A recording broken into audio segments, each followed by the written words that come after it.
सभी को मेरा प्रणाम।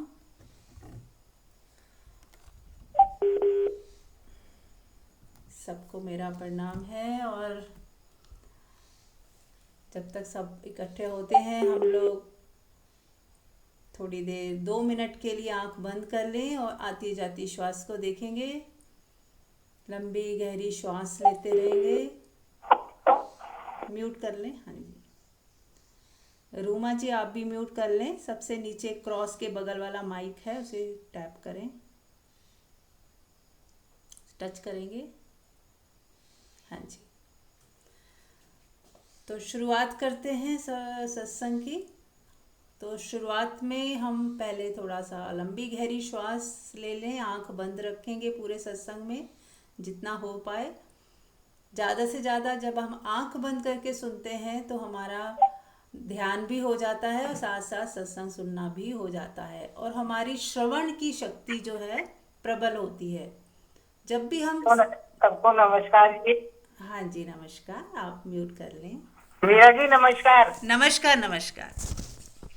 कुछ कहना है? ओके, म्यूट कर लें। ठीक है, तो श्रवण की जो हमारी क्षमता है, श्रवण मैंने सुनना। कुसुम जी आप म्यूट कर लें, कुछ पूछना नहीं है तो। कुसुम जी म्यूट कर लें। अच्छा जी। हाँ जी, रेड के साथ वाला जो है माइक। नमस्कार बोल दो मीरा जी। हाँ जी, नमस्कार, बहुत बहुत स्वागत है आपका। कुछ पूछना है आपको? हाँ, नहीं जी नहीं, आपका ही सुनना है। ओके ठीक है, तो आप सुनिए। तो जब हम सुनने की कला को जानते हैं, ये एक बहुत ही सबसे ज़्यादा कारगर और इम्पॉर्टेंट चीज़ है कि हम समझें कि सुनने की कला हमें आनी चाहिए। और ये हम डेवलप कर सकते हैं सत्संग को मौन में बैठ के आंख बंद करके सुन रहे हैं, केवल सुन रहे हैं, कुछ जज नहीं कर रहे, कुछ चैटिंग, इनर चैटरिंग नहीं होनी चाहिए हमारी। जब हम सुन रहे हैं तो केवल सुन रहे हैं, उस समय हम सोच नहीं रहे हैं, बोल नहीं रहे हैं। जी हाँ, तो चलिए काफ़ी लोग हो गए हैं, तो एक बार फिर से स्वागत है सबका। मीनाक्षी म्यूट कर लें। कुछ बोलना है क्या आपको? हम्म तो मैं बता रही थी सुनने की कला। बहुत बार पहले भी हमने बताया है, लेकिन फिर से एक बार रिमाइंडर्स रिमाइंडर्स बहुत ज़रूरी हैं, ताकि जो इम्पोर्टेंट है लाइफ में वो मिस ना हो। तो जब हम आंख बंद करके सुनते हैं तो हमारा जो सुनने की कला विकसित होती है, और इसी से साक्षी का जन्म हुआ है। साक्षी भी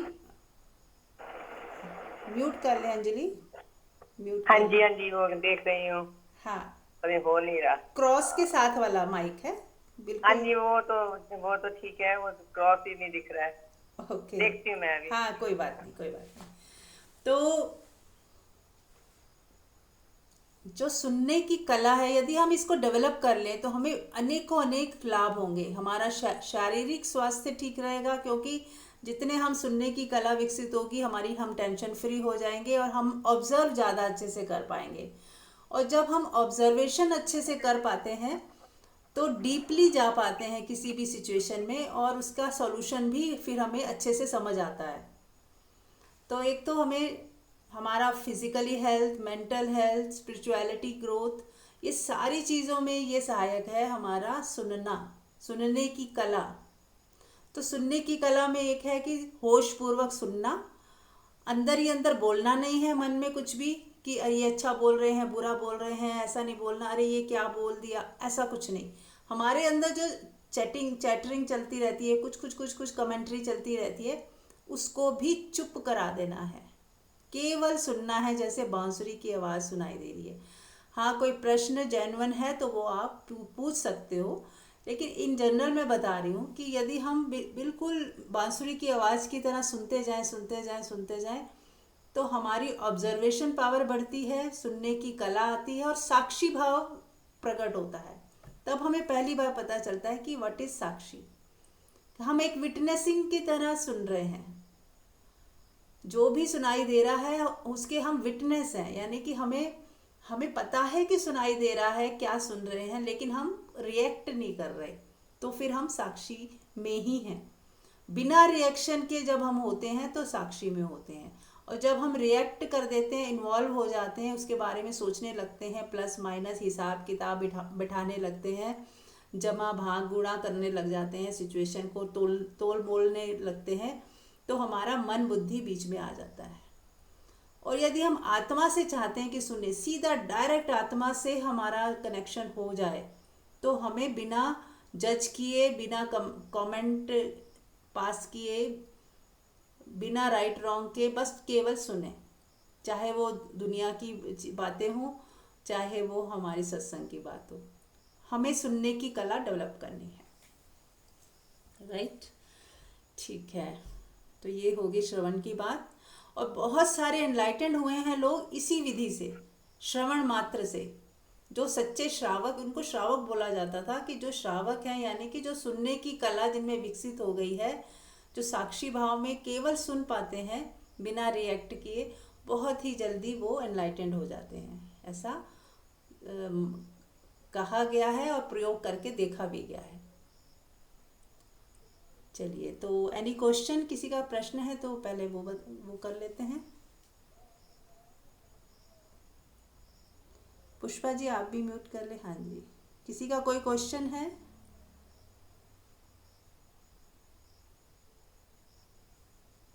अपनी दैनिक जीवन से रिलेटेड एनी क्वेश्चन जो आप लोग फेस कर रहे हो डे टू डे लाइफ में, तो हम उस टॉपिक पे बात कर सकते हैं।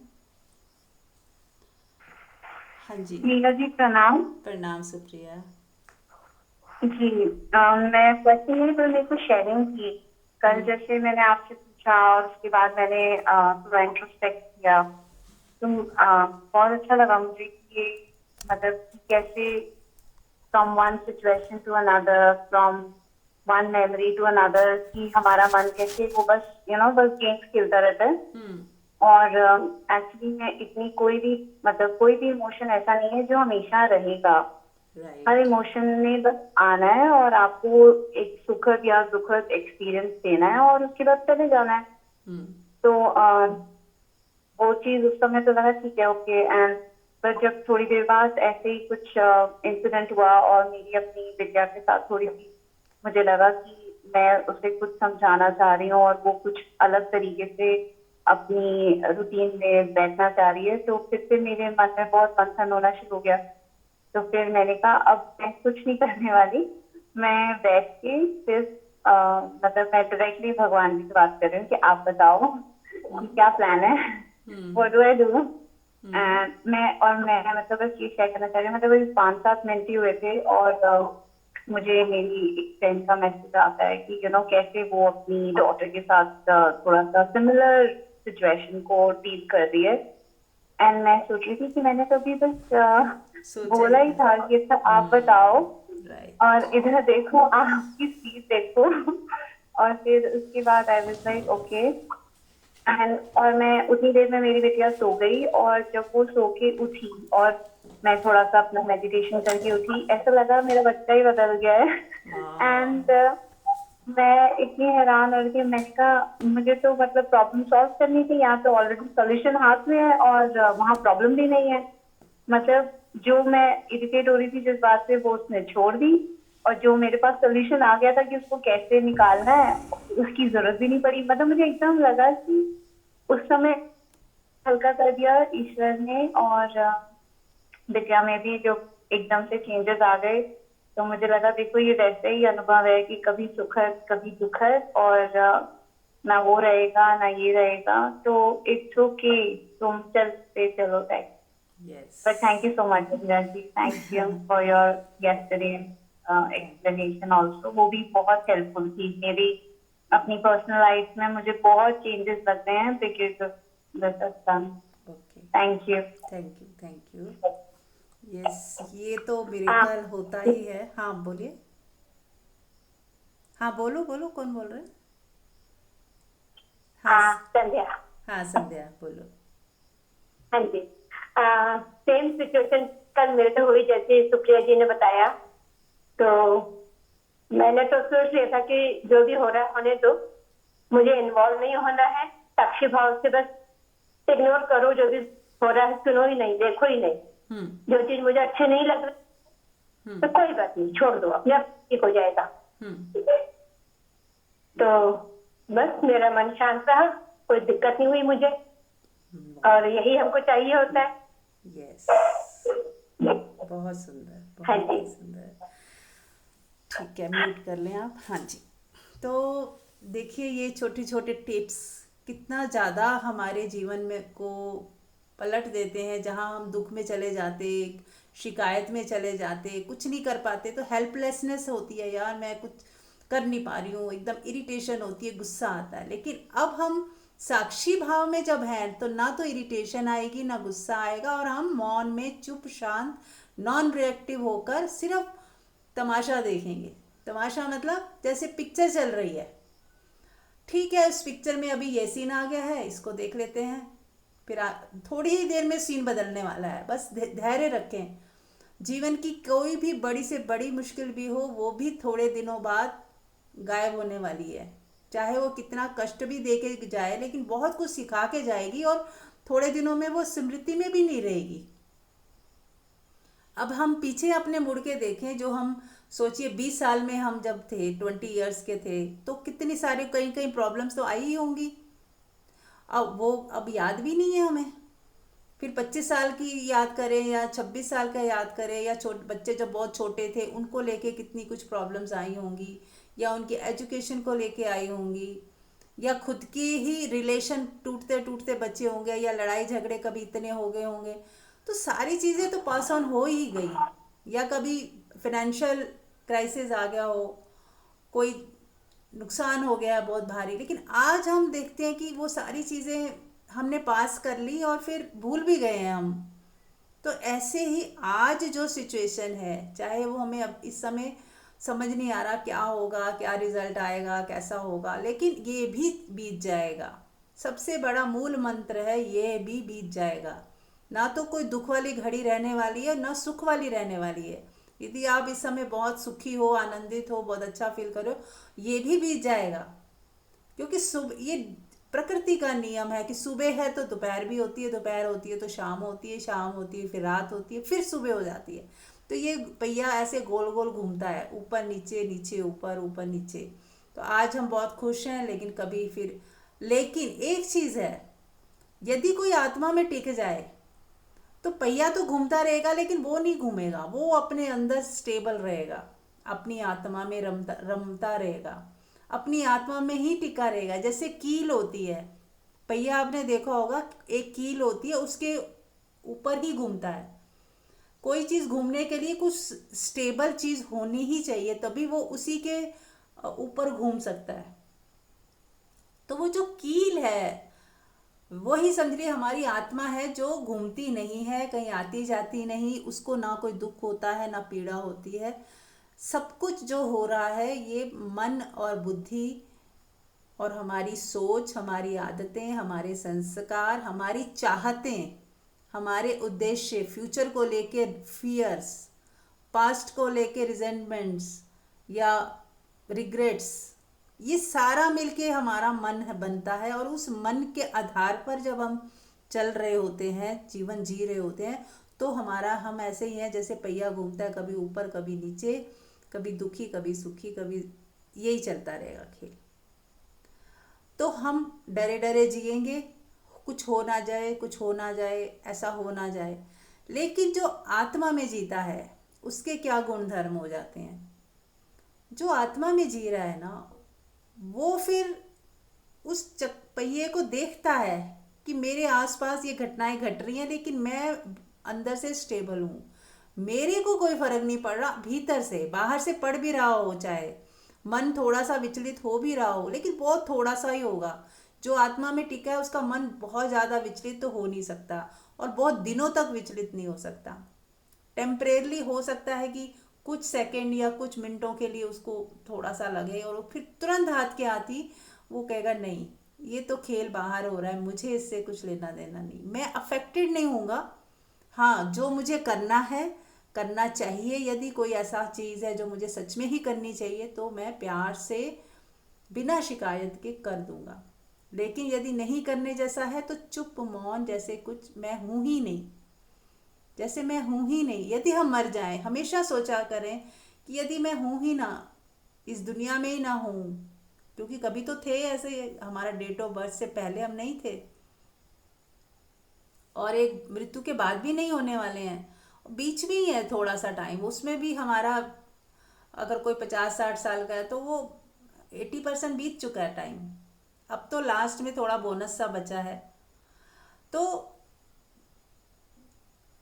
हमें क्या करना है, अब ये थोड़ा सा जो टाइम पीरियड है इसमें भी ऐसे ही हो जाए कि हम है ही नहीं, जैसे एक तरफा, जैसे कहते हैं ना कि दो तरीके से चलना है, कि जैसे हम आत्मा के तल पे हम है ही नहीं और मन बुद्धि के तल पे हमें थोड़े होश भी रखना है, क्योंकि दुनिया में रहना है तो हमें हर तरह की सोच समझ के काम भी करने हैं। जहाँ सही है वो सही है, जो गलत है वो गलत है।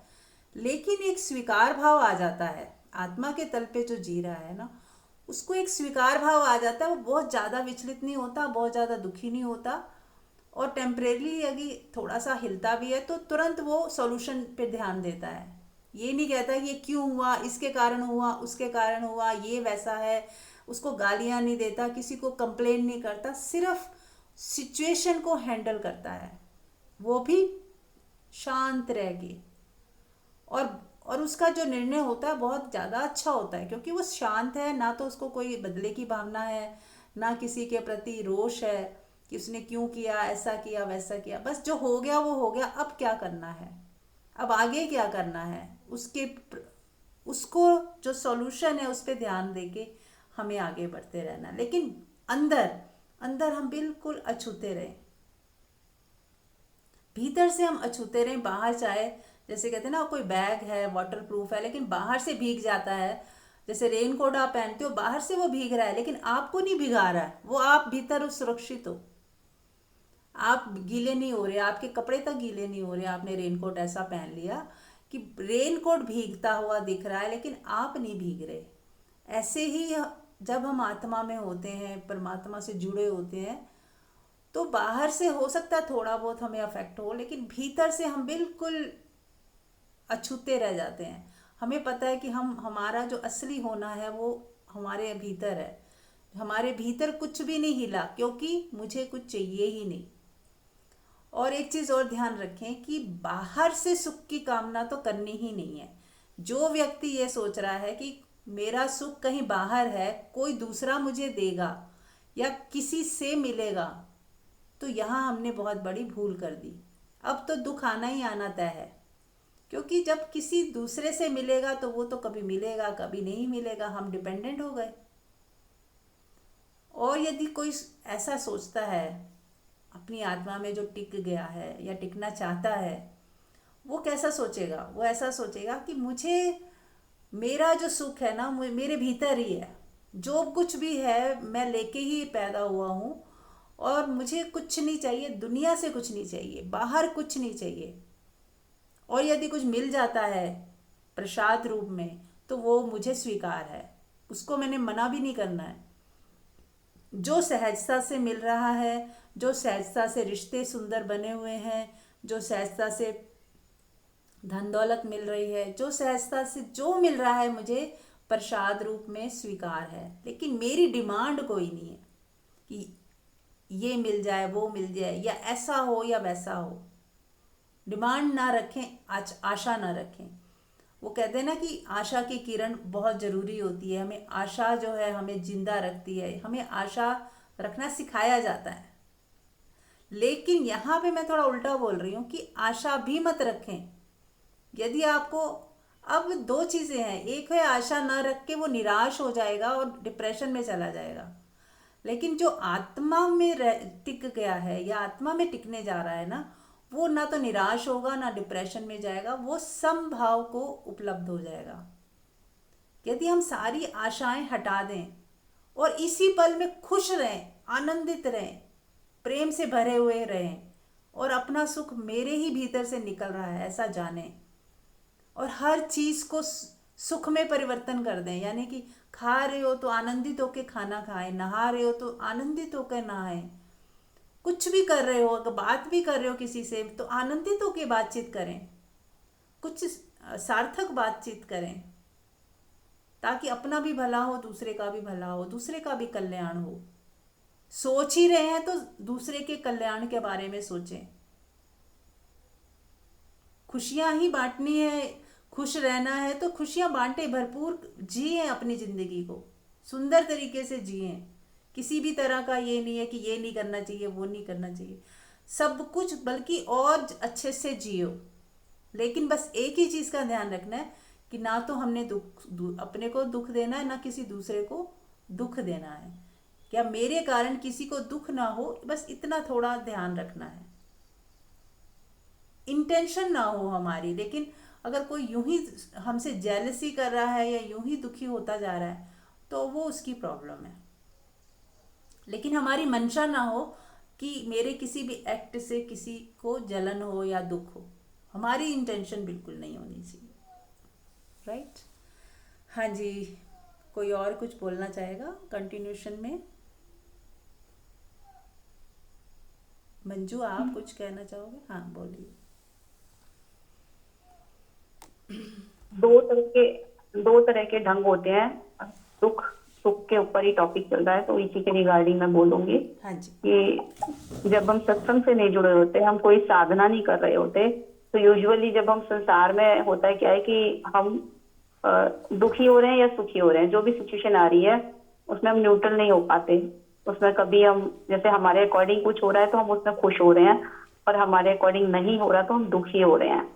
तो ये तो एक सामान्य व्यक्ति का जीने का जो तरीका होता है वो ऐसे ही होता है। लेकिन जब हम परमात्मा की तरफ चलते हैं तो उसमें क्या है कि हमें किसी से, जब हमें सुख की कोई एक्सपेक्टेशन ही नहीं है, कुछ भी कैसी भी एक्सपेक्टेशन नहीं है कि हमारे को ऐसा कुछ होए कि हमें सुख मिले, तो फिर दुख भी नहीं मिलेगा। क्योंकि जब हम सुख की एक्सपेक्टेशन करते हैं और वो नहीं मिलता तभी हम दुखी होते हैं। एक तो ये बहुत क्लैरिटी है कि इस चीज के लिए कि जब भी हमारे को कोई भी सिचुएशन ऐसी आती है जो हमारे अकॉर्डिंग नहीं है तो हम उसमें दुखी हो रहे हैं, तो उस दुखी होने के लिए हम खुद ही जिम्मेदार हैं। बार बार हम अपने आप को ये याद दिलाएंगे कि दुखी हो रहे हैं तो हम खुद ही जिम्मेदार हैं। हमने सामने से कुछ एक्सपेक्टेशन रखी थी और वो हमारी फुलफिल नहीं हुई तो हम दुखी हो गए। और दूसरा एक और बहुत ही इम्पोर्टेंट चीज है जो बात मैं बताने जा रही हूँ कि अगर हम हर्ट हो गए हैं मान लो, या हमें गुस्सा आ गया है, तो हम रिग्रेट करते हैं कि अरे मैं दुखी हो गई, अरे मुझे फिर गुस्सा आ गया, मैंने इतना सत्संग सुना लेकिन मैं अपने बात पे मतलब कोई बात ऐसी आई तो मैं क्यों नहीं स्टेबल रह पाई, तो मैं दुखी हो गई। तो उसकी बजाय एक सूत्र है बहुत ही सुंदर कि दुखी हो भी गए हैं तो उसे एक्सेप्ट करें कि ठीक है, हाँ ये मन है, अभी मैं मन के पास आत्मा में नहीं पहुंची हूँ।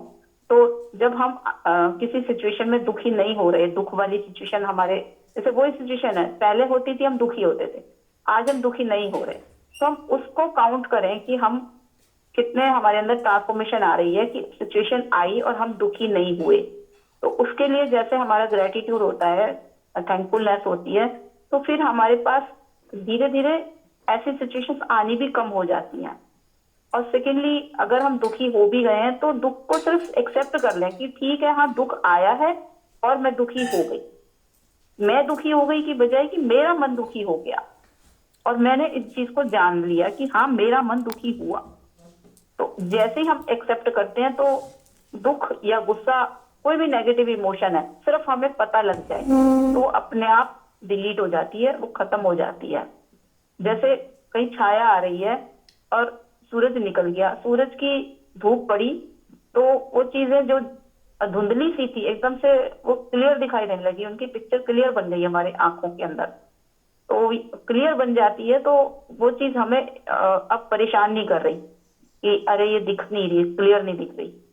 तो जैसे ही हमें ये समझ में आता है कि हम दुख को देखने वाले हैं, सुख को देखने वाले हैं, तो वो चीज हमारे को फिर इतनी इफेक्ट नहीं करती और वो डिलीट हो जाती है। दुख का या कोई भी नेगेटिव इमोशन का एक बहुत बड़ा गुणधर्म है ये कि जैसे ही हम उस चीज को देखते हैं, उस पर हमारी लाइट पड़ती है, हमारी रोशनी पड़ती है, वो एकदम से डिलीट हो जाती है। ये एक अगर कोई साक्षी को सीधा सीधा ना समझ पाए तो उसके लिए ये एक सूत्र है। सेकेंडली, एक चीज और भी मैं बोलूंगी कि अपना सबका स्वभाव होता है। जैसे सांप है, वो काट के चला गया मान लो किसी को, अब क्या है कि सांप भाग जाएगा काट के, सांप को पता भी नहीं है कि मैंने किसी को कष्ट दिया है, क्योंकि उसका स्वभाव है काटना। वो काट के, अब हम ये नहीं है कि पीछे पीछे भागेंगे सांप के कि भाई सांप कहाँ है, इसने हमें काटा तो हम इससे बदला लेंगे। हम ऐसा नहीं करेंगे। हम क्या करेंगे कि तुरंत उसका उपचार करेंगे कि जो इसने काटा है, हम उस पीड़ा से जो गुजर रहे हैं उसको कैसे ठीक करें। अपने ही हम फर्स्ट एड करेंगे, कुछ भी ट्रीटमेंट उसे देंगे। तो ऐसे ही अगर किसी व्यक्ति से हमें हर्ट मिला है, हर्ट हुए हम उस किसी की बात से, तो हम उस व्यक्ति को ये सोच के कि ठीक है ये इसका स्वभाव है, बजाय उसको फॉलो करें, उससे कुछ बदला लें, उसको कुछ गंदा बोले या सोचें कि इसको अगली बार हम ऐसे बोल के बता देंगे, उससे बेटर है कि हम अपने को ही ठीक कर लें, अपनी हीलिंग खुद कर लें, ये सोच के कि ठीक है उसने जो बोला स्वभाव है, अब मैं कितनी देर हर्ट रह सकती हूँ इस चीज से, या मैं कितनी देर जल्दी से जल्दी निकल सकती हूँ। तो ये जितना हम अपने ऊपर वर्क करेंगे, अपने ऊपर फोकस करेंगे, हाईलाइट करेंगे खुद को ही कि मैं ही जिम्मेदार हूँ, मैंने ही कुछ ऐसा ऐसा सोचा था कि इसको ऐसे वर्ड्स नहीं बोलने चाहिए, इससे मुझे डिसरिस्पेक्ट नहीं मिलनी चाहिए, तो इसी कारण मैं दुखी हुई हूँ। और उसको एक्सेप्ट करें बहुत प्यार से अपने आप को, जैसे छोटे बच्चे को हम प्यार से समझाते हैं कि कोई बात नहीं बच्चे, उसने तुम्हें ऐसे किया है तो कोई बात नहीं, तुम अपने रो मत, चुप हो जाओ। तुम्हें ज्यादा देर, हम सोचते हैं हमारा बच्चा जल्दी से जल्दी चुप हो जाए, रोए नहीं, फिर उस चीज के लिए हम आगे सोल्यूशन सोचते हैं। तो ऐसे ही अपना मन भी एक बच्चे की तरह से हम ट्रीट कर सकते हैं कि ये दुखी हुआ, ठीक है मुझे इसको हील करना है, ये सोच के कि नहीं मुझे दुखी नहीं रहना, जितना एज सुन एज पॉसिबल। जैसे एक हमारा कोई प्रीशियस ड्रेस हमने पहना है, कोई हमने नई ड्रेस पहनी है और उस पर कोई दाग धब्बा लग जाए तो इमीडिएट भागते हैं कि जल्दी से इसे धो लें, ये परमानेंट ना हो जाए। तो जैसे हम उस धब्बे को हटाना चाहते हैं ताकि हमारी ड्रेस खराब ना लगे, तो ऐसे ही हमारा मन हमेशा खुश रहे, आनंदित रहे, मजे से रहे, हम जीवन को जिए अच्छे से। तो उसके लिए यही है कि बाहर से जो भी कुछ ऐसा हमारे ऊपर आ रहा है, फेंका जा रहा है, तो हम तुरंत उसे क्लीन करें, सत्संग से, अपनी विजडम से, अपने मेडिटेशन से, किसी भी चीज से। तो ये मुझे कुछ आ रहा था अंदर से, मैंने शेयर किया। तो बहुत सुंदर। और कोई कुछ कहना चाहता है?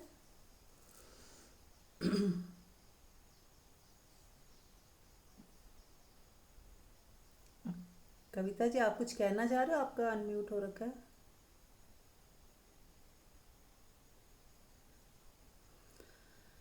ठीक है, बहुत सुंदर मंजू जी, आपने सारे शेयर। हाँ मीनाक्षी कुछ कहना है? हाँ जी, हेलो। यही कहना चाहती हूँ, जो मंजू जी ने बताया ये बहुत ही सुंदर चीज बताई है कि हमें यदि अपने उसमें रहना है तो ये सब पीछे की चीजों को, उन सबको भूलने का एक तरीका अपनाना है। और मैं अपने आप में यही चेंज महसूस किया है कि पहले मैं पूरा दिन जिस चीज के लिए उड़ती थी, या कोई बात मुझे हर्ट हो गई है तो पूरा दिन, अब मैं तुरंत कंट्रोल कर लेती हूँ उसे। अब मैं पूरा दिन नहीं उसके लिए सोचती हूँ आधा घंटा पौना घंटा, बस उसके बाद मैं अपने दिमाग से निकाल देती हूँ कि वही बात है कि स्वभाव है, उनकी नेचर है, उन्होंने ऐसा बोलना है, और मेरी नेचर है मुझे शांत रहना है। बहुत तो ये सुंदर, चीज मैं चेंज अपने अंदर महसूस कर रही हूँ बहुत और सुंदर। यही अपनाने की पूरी कोशिश कर रही हूँ। थैंक यू जी। Very nice, very nice. देखिए सत्संग का अगर इतना भी असर आ रहा है तो बहुत ही सुंदर है, क्योंकि सबसे पहला असर जो है ना, हमारे मन हमारा शांत होने लगता है, मन की शिकायतें गिरने लगती हैं। अगर आप जांचना चाहते हो कि सत्संग, हम ठीक सत्संग से जुड़े हैं, या कैसे ना डॉक्टर है जो दवाई दे रहा है वो ठीक है कि नहीं, उसका वो क्या होता है कि वो उसकी बीमारी ठीक हो रही है। ऐसे हमारी जो मन की बीमारियां हैं वो ठीक होने लगती हैं, और बाद में तन की भी ठीक होने लगती हैं धीरे धीरे, क्योंकि जो मन से रिलेटेड बीमारियां होती हैं, जो टेंशन से ही आती हैं, वो उन पे भी असर होता है, वो भी जल्दी जल्दी ठीक होने लगती हैं। तो मन खुश तन खुश, है ना। तो मन ही मुख्य केंद्र है, और सत्संग का जो प्रभाव है सबसे ज़्यादा मन पे ही होता है। हमारा मन शांत होने लगता है, मन की शिकायतें दूर हो जाती हैं और अपने में ठहरना आ जाता है, धैर्य बढ़ जाता है, पेशेंस बढ़ जाता है। एकदम रिएक्शन हम नहीं करते हैं, और करते भी हैं तो एकदम से याद आता है तो हमें सॉरी फील होता है कि नहीं, चाहे कुछ भी हो मुझे रिएक्ट नहीं करना था, चाहे कितना ही सामने वाला गलत लग रहा है पर फिर भी मुझे चुप ही रहना है, मौन ही रहना है, इसको बीत जाने देना है। एक बहुत अच्छी कहानी याद आ रही है, जैसे एक साधु था, उसने उदाहरण दिया अपने शिष्य को कि देखो, जब मैं एक बार जा रहा था, मुझे पेड़ की टहनी से मेरा सर पे चोट आ गई। तो अब जो पेड़ की टहनी से चोट आई तो क्या मैंने उसे गालियां दी या मैंने उसको कोसा? बस चोट लगी और मैंने फिर जो भी इसकी ट्रीटमेंट थी मैंने करी और मैं आगे निकल गया, या घर आके मैंने ट्रीटमेंट की।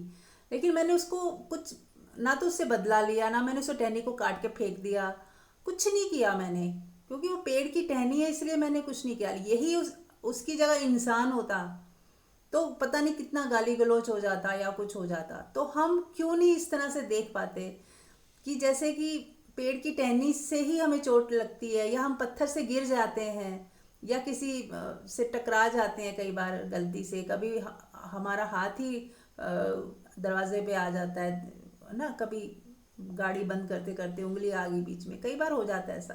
तो किसको हम ब्लेम करते हैं? किसी को भी नहीं, कि होना ही था ऐसा, अनजाने में गलती से हो गया।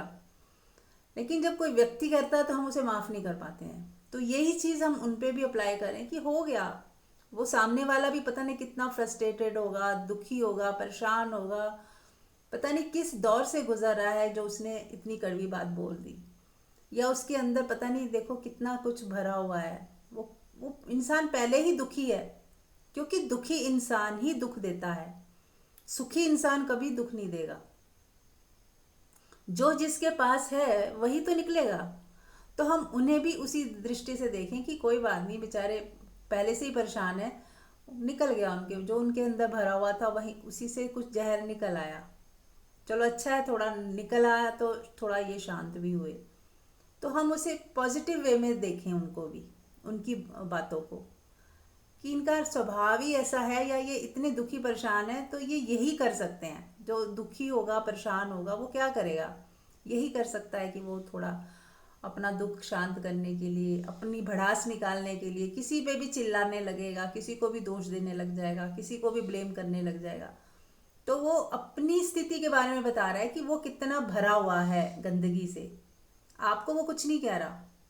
जो जिसके पास जो है वही निकलेगा। अगर कुएं में बाल्टी डालेंगे तो पानी निकलेगा, और कोई गंदे तालाब में डालेंगे तो गंदा पानी ही निकलेगा। तो जो है हमारे पास, अब दूसरे ने तो बताया कि वो उसके पास क्या है, अब हमारी बारी है। यदि हम भी रिएक्ट करते हैं, इसका मतलब हमारे अंदर भी वो गंदगी अभी भी पड़ी हुई है, जो उसने थोड़ा सा हमें उकसाया और हमने भी बोलना शुरू कर दिया उल्टा सीधा। तो इसका मतलब हमारे अंदर भी वो गंदगी अभी भी पड़ी हुई है। अगर हमारे अंदर स्वच्छ पानी हो तो कितना ही कोई पानी बाल्टियां डाले तो स्वच्छ ही निकलेगा, क्योंकि अंदर है ही स्वच्छ। यदि कोई हमारे साथ बुरा भी कर रहा है तो भी हमारे अंदर प्रेम ही निकले, प्यार से ही हम बात करें, उसको समझते हुए, करुणा, दया, विनम्रता, ये ही निकले अंदर से, तो ही समझना कि हमारी ग्रोथ हुई है। यदि हमारे अंदर से शिकायत आ गई, इसका मतलब अभी भी हमें अपनी सफाई करने की ज़रूरत है, दूसरे की नहीं। खुद की सफाई करने की अभी ज़रूरत है कि शिकायत आ तो गई, नहीं आनी चाहिए थी पर आ गई, कोई बात नहीं। लेकिन उसमें गिल्ट नहीं लाना, बल्कि अवेयर रहना कि नेक्स्ट टाइम ऐसा ना हो, और उस दूसरे व्यक्ति के प्रति और प्रेम से भर जाए। होता उल्टा है कि हम और शिकायत से भर जाते हैं। हम अपनी गंदगी मान लो 10% थी तो 20 कर देते हैं, जबकि 10 है तो उसको 0 करना है, और दूसरे व्यक्ति के प्रति भी खूब प्रेम से और ज़्यादा भर जाना है कि उसको ज़्यादा ज़रूरत है प्रेम की। कल हमने पैसों की बात की कि कोई गरीब है तो उसको ज़्यादा ज़रूरत है पैसों की, हम क्यों उसे कम देते हैं? ऐसे ही जो व्यक्ति उल्टा सीधा बोलता है, अपमान करता है, उसको ज़्यादा ज़रूरत है आपके प्रेम की, हम क्यों उसे कम देते हैं?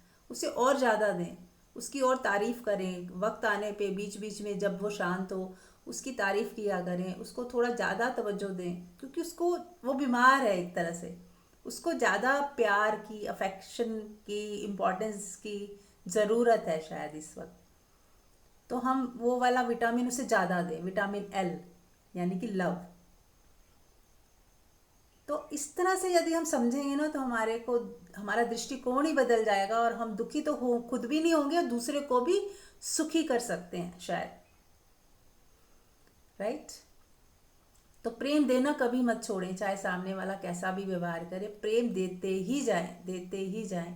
यदि नदियां हमें अपनी ठंडक देती ही जा रही हैं, चाहे हम गलत कर रहे हैं या सही कर रहे हैं, हम नहाते हैं तो कितनी ठंडक मिलती है, सूरज सबको रोशनी देता ही जा रहा है, पृथ्वी ने सबको संभाला हुआ है, सबको धारण किया हुआ है, चाहे कोई पापी है या पुण्यात्मा।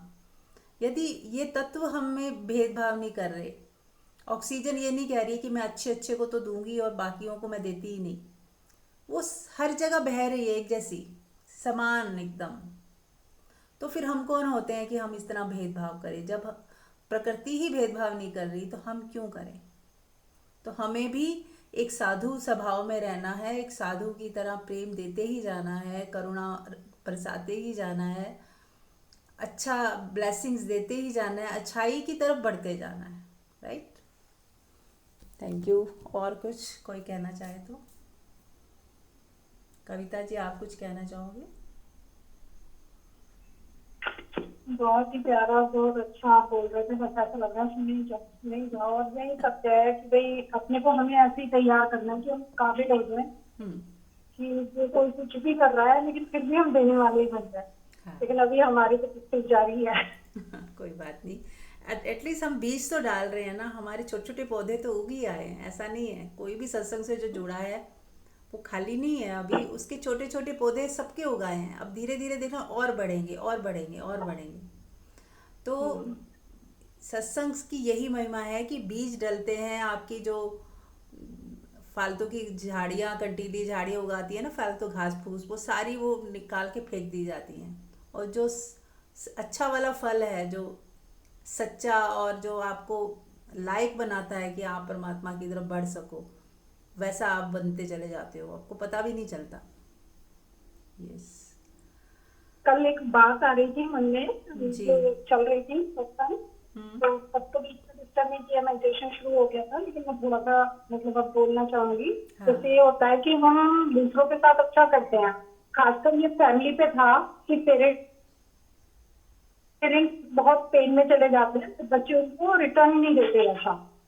तो ये एक लॉजिकली हमारे शास्त्रों में, खासकर महादेव में, मैंने इसमें पढ़ा वायुष्य पुराण में भी, कि जो संवाद सुना पार्वती और शिव जी का, उन्होंने भी ये एक्सप्लेन किया कि पेरेंट्स में क्या है कि हम लोग जब बच्चों को पालते हैं तो एक इच्छाएं साथ साथ बांध लेते हैं कि ये बच्चे बड़े होके हमें ऐसा करेंगे वैसा करेंगे। हाँ, हमें संस्कार तो उन्हें देने हैं कि वो रिगार्ड करने वाले बने, वो वैल्यू करें अपनी सबकी, लेकिन इस इच्छा को नहीं रखना है। तो फिर एक बार फिर मंथन चला था, तो जो डिस्कस करना था कि उन्होंने बोला जैसे पेड़ है, पेड़ खड़ा हुआ है तो जड़ जो है, नीचे जड़ में ही पानी डालते हैं, ऊपर पेड़ फलीभूत होता चला जाता है, उस पे फल फूल पत्तियां लगते हैं और टहनी शाखाएं आगे बढ़ती हैं। तो पेरेंट्स को ये सोचना जरूरी पड़ेगा और अपने मन में पक्का करना पड़ेगा कि हम क्या हैं, हम इस परिवार की जड़ें हैं, जो जड़ें आगे नहीं जा सकती, और ये पत्तियां टहनियां भी आगे बढ़ेंगी, फलों से लग जाएंगी और नई नई शाखाएं निकलेंगी, और फिर उन फलों से नए बीज निकलेंगे, फिर नए पौधे बनेंगे। लेकिन कभी भी वो वापस बहुत ज्यादा रिटर्न उन जड़ों को इतना नहीं करते, लेकिन वो फिर भी सपोर्ट में तना और जड़ें पक्के से खड़ी रहती हैं कि जब भी जरूरत है तो वो उन्हें संभाले रखती हैं एक समय तक, मतलब अच्छे से ही संभाल के रखती हैं पेड़ की, हरे भरे, और उसी में उसकी शोभा है। तो ऐसी पेरेंट्स को भी अपने मन में करना पड़ेगा कि हम सपोर्टिव हो जाए अपने बच्चों के लिए, कि उनके सुख दुख में सहभागी बने और उनको जब भी जरूरत पड़े तो उनको गाइड भी करें।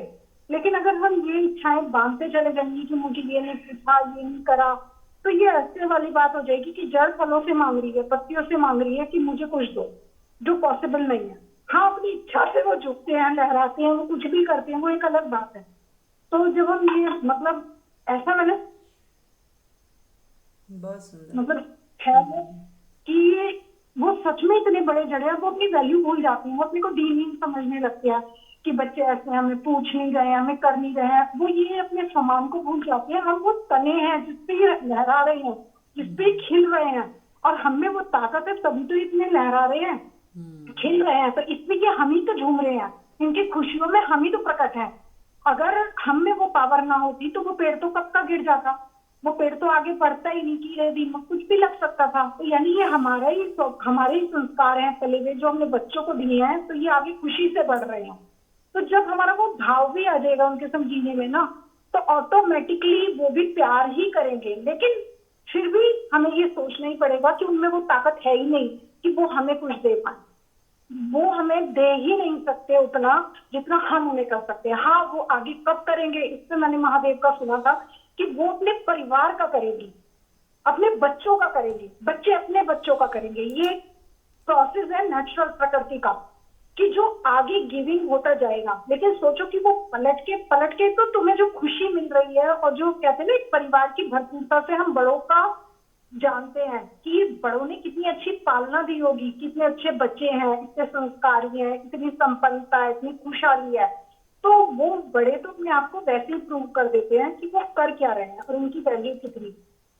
तो इस मामले में बस मैं यही कि मतलब कभी भी दुखी ना माने जब बच्चों के साथ में ऐसा हो, सोचे कि अपने प्यार को इतना और बढ़ा दें कि हम उनके सहयोगी हो जाएं, क्योंकि हम वो पावरफुल जड़ें हैं, हम वो तने हैं जिसने पूरे पेड़ को थामा हुआ है। और ये तभी खुशी में झूम रहे हैं, बेशक हमें नहीं देख रहे या आसमान में ही झूम रहे हैं या किधर भी जा रहे हैं, लेकिन इसमें भी तो हमारी ही पहचान है कि इनकी खुशहाली में कहीं ना कहीं हमने बहुत कुछ इन्हें दिया है ताकि ये खुश है। बहुत सुंदर, बहुत ही सुंदर कविता जी। ये तो बात ओशो से भी मैंने सुनी है कि जैसे हम लोग हैं, हमने अपने माँ बाप का कितना किया, तो आप पाओगे कि हम उतना नहीं कर पाए जितना उन्होंने हमारे लिए किया था। और ऐसे ही हमारे बच्चे हमारे लिए इतना नहीं करेंगे जितना वो अपने बच्चों के लिए करेंगे। तो ये नदी इसी तरह से बहती है और हमें इसी तरह से ही बहने देना है, उल्टा नहीं बहती है। हाँ, यदि बच्चे थोड़ा भी पूछते हैं, कंसर्न रखते हैं, ध्यान रखते हैं और वक्त आने पे जो भी हमारी ज़रूरतें वो है उनका ख्याल रखते हैं, तो इतना ही काफ़ी है।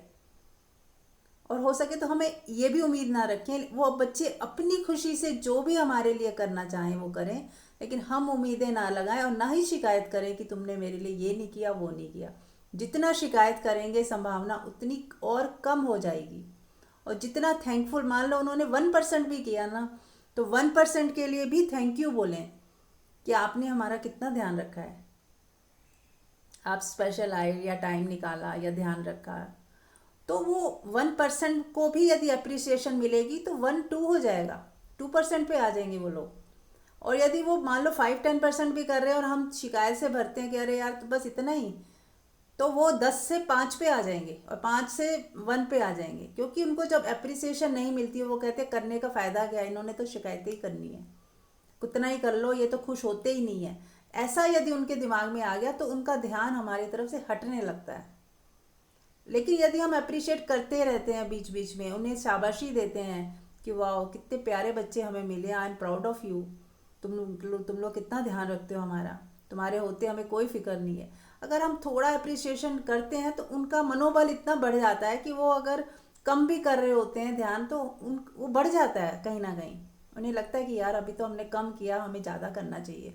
उनके अंदर से वो अपने आप आता है बिना मांगे। लेकिन हमारा फ़र्ज़ है उन्हें अप्रिशिएट करना, उनकी पीठ थपथपाते रहना। और यदि हमने उनके जितने में कम किया, अगर शिकायतें कर दी कि तुम ये नहीं करते, तुम वो नहीं करते, तो बस फिर तो आपने और डिग्री कम कर दोगे। तो इस चीज़ का विशेष ध्यान रखें। हाँ जी, कुछ कहना मीनाक्षी?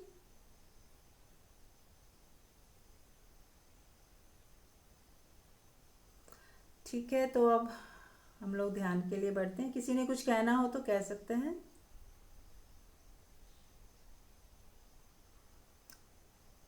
चलिए, तो ध्यान के लिए आगे बढ़ते हैं। आंख बंद कर लें सभी लोग और एक धन्यवाद के भाव से भरेंगे। सबसे पहले परमात्मा को थैंक यू बोलना है कि हे मेरे परमात्मा, तूने मुझे कितना कुछ दिया, अबंडेंस दिया, अबंडेंस, उसके लिए thank you, thank you, thank you. सच्चे दिल से हाथ जोड़कर मन ही मन पूरे एग्जिस्टेंस को, पूरे कायनात को थैंक यू बोलें, जिसमें सब आ जाते हैं, देवी देवता, पेड़ पौधे, पशु, इंसान, फैमिली मेंबर्स, एक एक व्यक्ति, पूरी कायनात को थैंक यू बोले।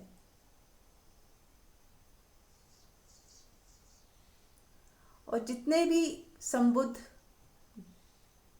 पुरुष या स्त्रियां हुई हैं, इसमें मीरा, दादू दयाल, नानक, कृष्ण, राम, ओशो और भी बहुत सारे गुरुज जो हुए हैं, उन सबका धन्यवाद करते हुए उनसे प्रार्थना करें कि वो हमें इतनी सद्बुद्धि दे, हमारी बुद्धि में वो बैठ जाएं और वो हमारी बुद्धि को संचालित करें कि हम कोई गलत निर्णय ना लें और हमें समझ हमारी इतनी बढ़ जाए कि हमें हर वक्त पता हो कि क्या सही है और क्या हमें करना है। इसकी प्रार्थना करें कि हमें सद्बुद्धि दें, मार्गदर्शन दें, हमारे अंग संग रहें आप सब और हमें मार्गदर्शन देते रहें। कोई गलत काम हमसे गलती से भी ना हो, गलती से भी हम किसी के दुख का कारण ना बने, सबका भला सोचें, भला करें और आगे बढ़ते रहें और आपके दिखाए हुए मार्ग पर चलते रहें। इसके लिए हम आपसे प्रार्थना करते हैं। अपने शब्दों में करें, ये तो मेरे शब्द हैं, आप अपने शब्दों में कुछ भी बोलें, सिर्फ भावनाएं ही पहुंच रही हैं आपकी जो वाइब्रेशंस हैं वो पहुंचती हैं। बस सच्चे दिल से हाथ जोड़ दें और मार्गदर्शन के लिए प्रार्थना करें।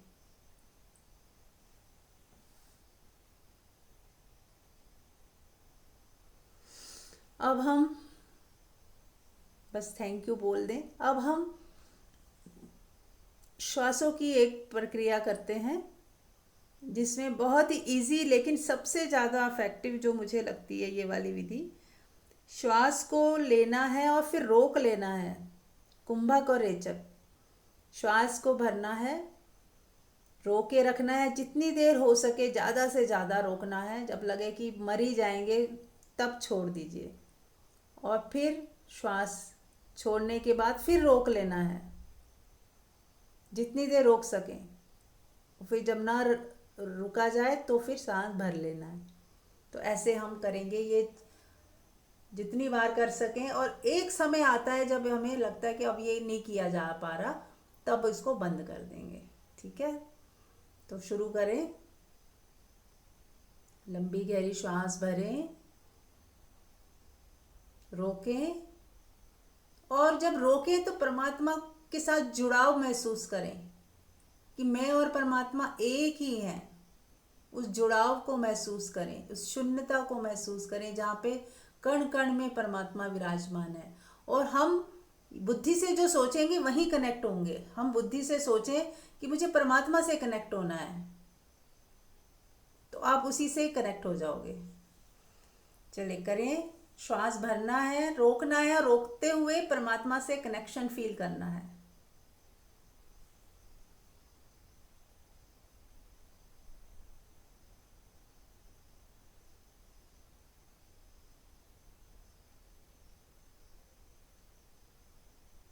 और कनेक्शन फील करते उसे याद करिए, चाहे हे मेरे परमात्मा, हे मेरे परमात्मा, कुछ भी बोले उस मन ही मन। उस जब सांस रोकिए तब तो आपकी पुकार सीधी जाएगी परमात्मा के पास। जो नंबर डायल करते हैं वहीं तो कॉल लगती है ना। अब हम क्या डायल कर रहे हैं? हे मेरे परमात्मा, हे मेरे परमात्मा। और परमात्मा कौन? जो कण कण में विराजमान है, हर व्यक्ति में, पेड़ में, पौधे में, हर जगह, इस खाली स्पेस में, आकाश में, जल में, वायु में, अग्नि में, सब में वो समाया हुआ है, रमा हुआ है। हमें उसको याद करना है। करें। लंबी गहरी श्वास लें और रोक लें और उसमें परमात्मा को पुकारें, सच्चे दिल से पुकारें, अपने शब्दों में पुकारें।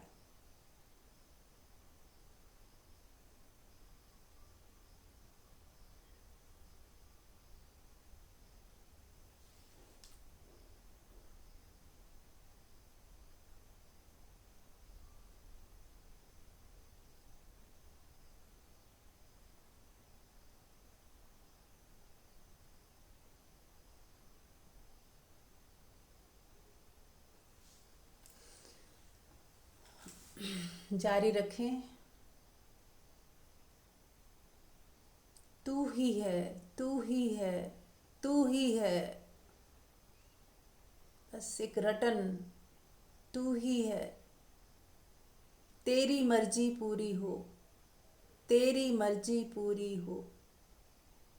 मन ही मन दोहराएं, तेरी मर्जी पूरी हो, तेरी मर्जी पूरी हो। सांस रोकें और बोले मन ही मन, तेरी मर्जी पूरी हो। मुझे सब स्वीकार है, सब स्वीकार है, सब स्वीकार है। तेरी मर्जी पूरी हो, तेरी मर्जी पूरी हो, तेरी मर्जी पूरी हो। सब स्वीकार है, सब स्वीकार है, सब स्वीकार है।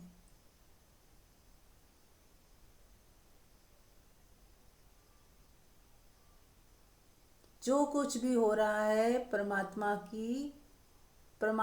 का नियम है एक, उसका कोई वो करता नहीं है, लेकिन एक नियम से सृष्टि चल रही है।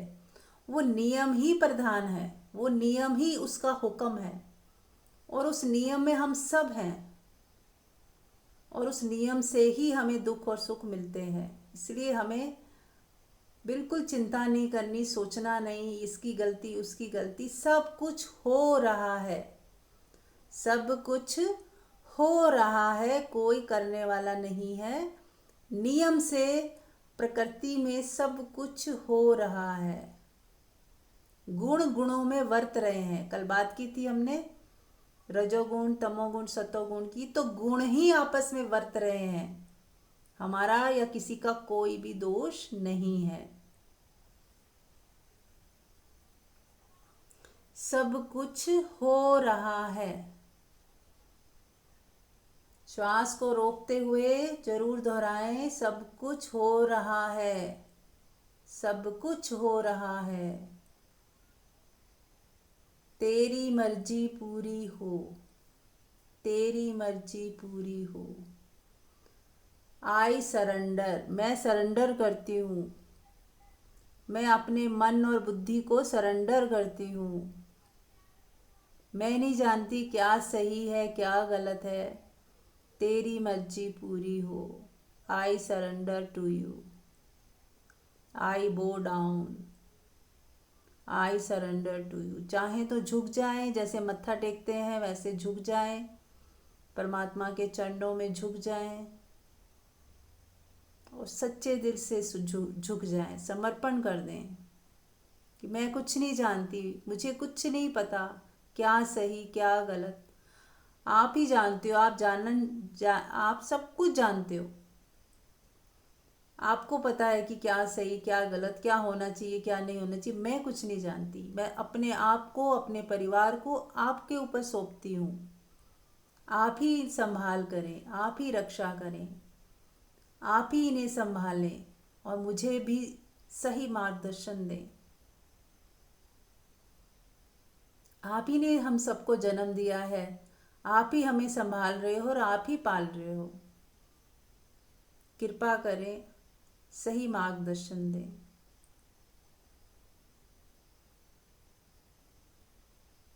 महसूस करें, एक जुड़ाव महसूस करें। परमात्मा की बारिश बरस रही है, आप सबको बहुत आशीर्वाद मिल रहे हैं।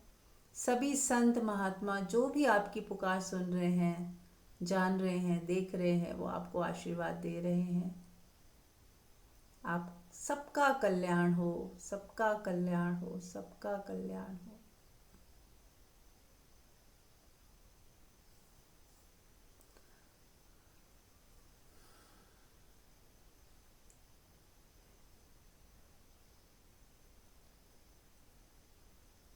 अब ये जो कनेक्शन जुड़ गया, अब श्वासों की प्रक्रिया बंद कर दें। अब 5 मिनट बिना किसी प्रक्रिया के, बिना कोई प्रार्थना के, बस चुपचाप मौन में बैठे रहें या लेट जाएं। अब जो भी होगा परमात्मा की तरफ से होगा, आप सिर्फ रिसीवर हो जाएं। अभी आपने कुछ किया, अब वहां से उत्तर आएगा, उस उत्तर को आने दें। उस उत्तर को आने दें।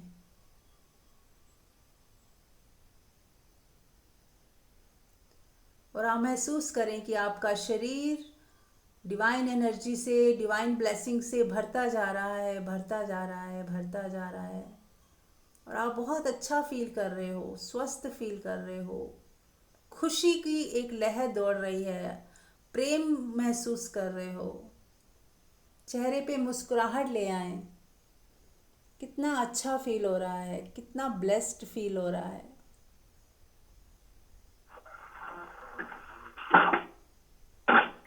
रूमा जी म्यूट कर लें।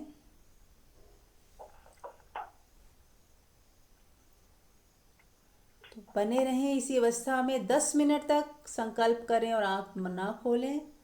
और जो भी अब आपको रिसीव हो रहा है उसे रिसीविंग में लेटे हुए रिसीव करें। अगर आप उठ जाएंगे तो बहुत सारी ब्लेसिंग जो आपकी तरफ आ रही हैं वो नहीं आप तक रिसीव हो पाएंगी। बने रहें 5-10 मिनट। अगर अर्जेंट ना हो तो 10 मिनट तक ज़रूर लेटे रहें या बैठे रहें और परमात्मा की ऊर्जा को ग्रहण करते रहें। Thank you so much. कल मिलते हैं।